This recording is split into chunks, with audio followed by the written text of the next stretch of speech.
Hello, my brothers and sisters. I hope you're having a good week this week.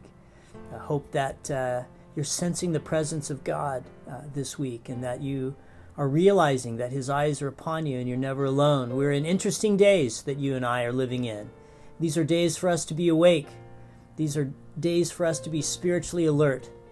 Last Sunday, Pastor Graham gave a great message on communicating with God, the importance of drawing near to the Lord. And when was the last time you had a good, deep conversation with God in prayer, and spending that time allowing God just to speak into your heart through His Word? This next Sunday, we're going to be studying Elijah and the prophets of Baal, and the importance of us spending time in solitude, time alone, time not listening to the voices of the world, but listening to the voice of God. Elijah started listening to the politics of the day.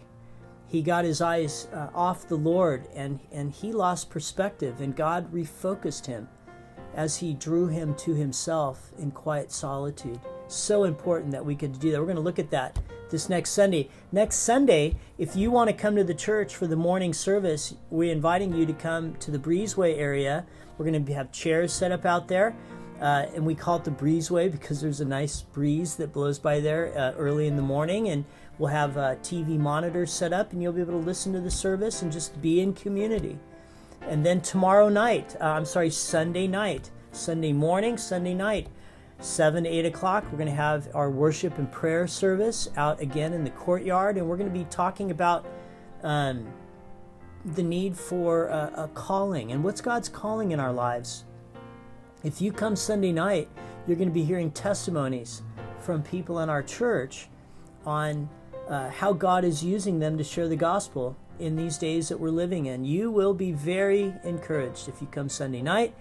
By the way, Sunday night we're doing a canned food drive, and we're inviting all who come on Sunday night to bring canned goods. We're going to be collecting these and sending them to the Orange County Rescue Mission, as we're part of a feeding program that's working in our community through there. Hey, do you have a favorite movie that maybe a classic that every now and then you start watching again and again just because you love it? Do you have a book that you read, and after 10 years or 15 years you pick that book up again because it was a classic? Just recently, my wife and I picked up Experiencing God. It was a Bible study that this church did back in 2008. And my wife and I, we've been kind of grabbing our old booklet, and we've been reading and going through it in our quiet times, because it's like an old classic. In 2008, our church was in the midst of financial unrest. Our church was in the midst of going through some radical changes, and in the midst of it, God sent us and had us as a church go through this Bible study by Blackaby called Experiencing God. And it's a classic.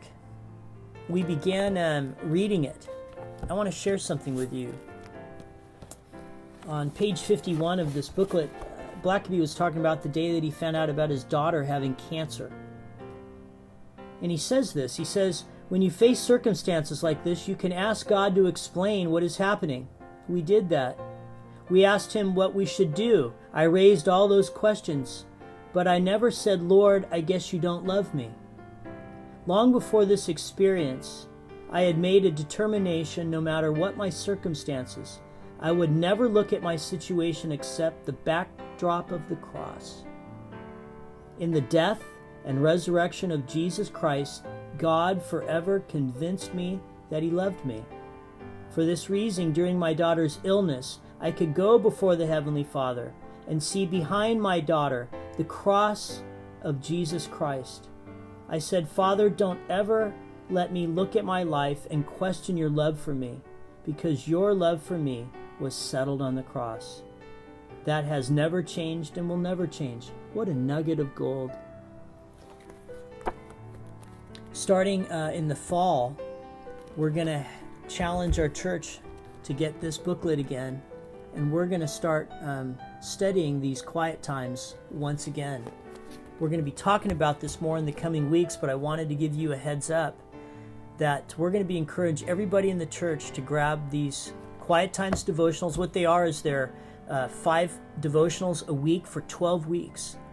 And it takes us on a journey of experiencing God and knowing God. That one's a nugget. Do you see God's love for you always? That backdrop of the cross, no matter what circumstances you're experiencing today, do you realize that God's love for you has never changed?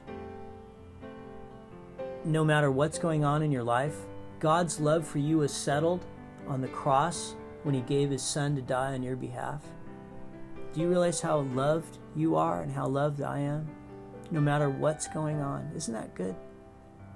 Hey brothers, hey sisters, hang in there. God is at work. God is doing things. God is awesome. And we as a church, we've been talking about staying awake, staying alert.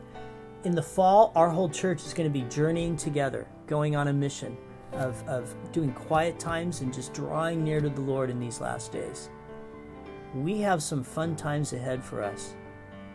Look forward to telling you more about this in the future. God bless you. Have a great week, and we'll see you on Sunday. Take care.